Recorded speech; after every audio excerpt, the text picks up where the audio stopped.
ഇന്ന് ഞാൻ വീട്ടിലത്തെ കുറച്ച് വിശേഷങ്ങളായിട്ടാണ് വന്നിട്ടുള്ളത്.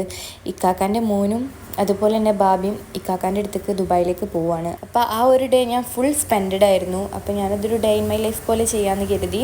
ഫാമിലി ആയിട്ട് നമ്മൾ സൗദിയിൽ പോകുമ്പോൾ നമുക്ക് ഒരുപാട് കാര്യങ്ങൾ പ്രിപ്പയർ ചെയ്യാണ്ടാവും.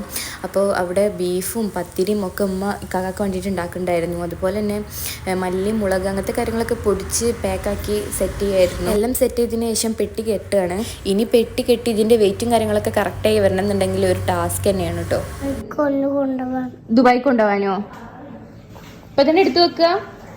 ദുബായി കൊണ്ടുപോവാള് അവനും തന്നെ അവൻ്റെ കാര്യങ്ങളൊക്കെ എടുത്ത് വെക്കുക കേട്ടോ. അതിനിടയിൽ പെട്ടിയൊക്കെ ചേഞ്ച് ചെയ്തു. എത്രയായിട്ട് വെയിറ്റ് കറക്റ്റ് ആവുന്നില്ല. അപ്പോൾ പെട്ടി ചേഞ്ച് ചെയ്യേണ്ട ആവശ്യം വന്നു. അങ്ങനെ എല്ലാ സാധനങ്ങളും വെച്ചിട്ട് ലാസ്റ്റ് ആൻഡ് ഫൈനൽ വെയിറ്റും കറക്റ്റാക്കി പെട്ടി കംപ്ലീറ്റ് ആക്കിയിട്ടുണ്ട് കേട്ടോ. പിന്നെ വീട്ടിൽ ഉമ്മൻ്റെ വീട്ടുകാരൊക്കെ വന്നിരുന്നു കേട്ടോ. അപ്പോൾ എല്ലാവരും കൂടി ഇരുന്ന് ഫുഡൊക്കെ കഴിച്ച് പെട്ടി കെട്ടലും ഒക്കെ കംപ്ലീറ്റ് ആക്കി. ബാക്കി വിശേഷങ്ങളൊക്കെ ആയിട്ട് ഞാൻ നെക്സ്റ്റ് വീഡിയോയിൽ വരാം കേട്ടോ. സബ്സ്ക്രൈബ് ചെയ്യാതെ